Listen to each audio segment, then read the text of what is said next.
फिलिस्तीन, लेबनान और यमन के बाद अब सीरिया इजराइल का अगला निशाना बना है। इजरायली फौज ने सीरिया के राष्ट्रपति भवन पर बड़ा हमला किया। बताया जा रहा है कि इजराइल की एयरफोर्स ने यह हमला किया। यह हमला सीरिया के राष्ट्रपति भवन अहाते पर किया गया, जिससे हड़कंप मच गया।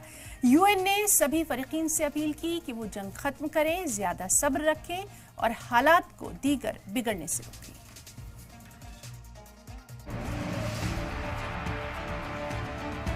सीरियाई सरकार के हामियों और अक़लियती तबके ड्रूज में छिड़ी जंग के बीच इजराइल ने सीरिया के खिलाफ मोर्चा खोल दिया है। इजराइल की एयरफोर्स ने जुम्मे की सुबह सीरिया में हवाई हमले किए। इजराइल ने सीरिया के राष्ट्रपति भवन के पास बम बरसाए। इजराइल की फौज ने एक बयान में कहा कि जंगी तैयारों ने दमिश्क में राष्ट्रपति हुसैन अल शारा के महल के पास हमला किया, जबकि सीरियाई मीडिया ने कहा कि यह हमला शहर के ऊपर एक पहाड़ी पर स्थित पीपल्स पैलेस के नजदीक हुआ था। इससे पहले भी सीरिया पर इजराइल ने बमबारी की थी। सीरिया के वजारते इत्तलातो नशरियात ने कहा कि 2 अलग अलग हमलों में देश के सिक्योरिटी दस्तों के 11 मेंबर मारे गए, जबकि ब्रिटेन में वाक़ war monitor agency Syrian observatory for human right ने कहा कि सहनाया और ड्रूज अक्सरियात दमिश्क के शहर जारामाना में झड़पों में 56 लोग मारे गए, जिनमें मकामी बंदूकबरदार और सिक्योरिटी दस्तों के लोग शामिल हैं। इससे पहले सीरिया की राजधानी दमिश्क के पास एक इलाके में सरकार हामियों और अक़लियती ड्रूज तबके के लोगों के बीच झड़प हो गई थी। इसमें 10 लोगों की मौत हो गई थी। इसे लेकर इजराइल ने सीरियाई अफसरों को साउथ सीरिया में ड्रूज तबकों के लोगों के गांव की तरफ न बढ़ने की वार्निंग दी थी। राष्ट्रपति भवन के पास हमला करके इजराइल ने सीरिया की नई क़यादत को बड़ा चैलेंज दिया है। इससे पहले सीरिया के ड्रूज रूहानी लीडर शेख हिकमत अल हिजरी ने सीरिया सरकार की सख्त मजम्मत की थी। उन्होंने सरकार हामियों की झड़प को ड्रूज तबके पर कत्लेआम वाला हमला बताया। ड्रूज तबके के लोकल बंदूकबरदारों और सरकार हामी लड़ाकों के बीच झड़प एक सोशल मीडिया ऑडियो क्लिप की वजह से शुरू हुई, जिसमें मुबैना तौर पर एक शख्स ने नाज़ेबा तबसरा किया।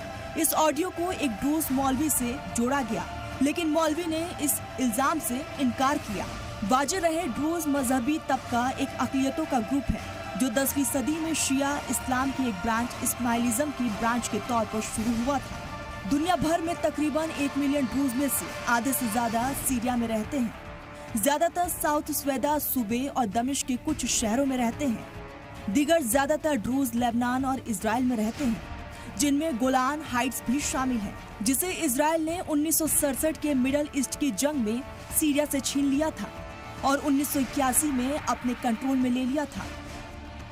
यूएन की तरफ से भी इस हमले की सख्त मजम्मत की गई।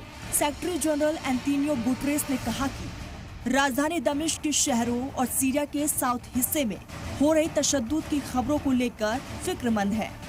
इनमें आम शहरियों की मौत और मकामी इंतजामिया प्रशासन से जुड़े लोगों के कत्ल की खबरें भी शामिल हैं। हाल के दिनों में फिरका वाराना तशद्दुद के दौरान 100 से ज्यादा लोगों के मारे जाने की खबरें सामने आई हैं। यूएन ने कहा कि वो इस तरह के हमलों की मजम्मत करता है, खासकर आम शहरियों के खिलाफ तशद्दुद और ऐसे कामों की जो फिरका वाराना कशीदगी को और भड़का सकता है। यूएन ने ये भी कहा कि ये बेहद जरूरी है कि ये हमले बंद हो और इजराइल सीरिया की खुद मुख्तारी, इत्तेहाद, इलाकाई एकजुटता और आज़ादी का एहतराम करे। जनरल सेक्रेटरी ने सभी फरीक से वाज़ेह तौर पर अपील की है कि वे लड़ाई खत्म करें, ज्यादा सब्र रखें और हालात को दीगर बिगाड़ने से रोकें। यूएन ने उबूरी सरकार से सभी हुकूक इंसानी जवाबदी के खिलाफ वर्जी की ट्रांसपेरेंसी और आज़ाद अराना जांच की भी मांग की है। ब्यूरो रिपोर्ट, सलाम टीवी।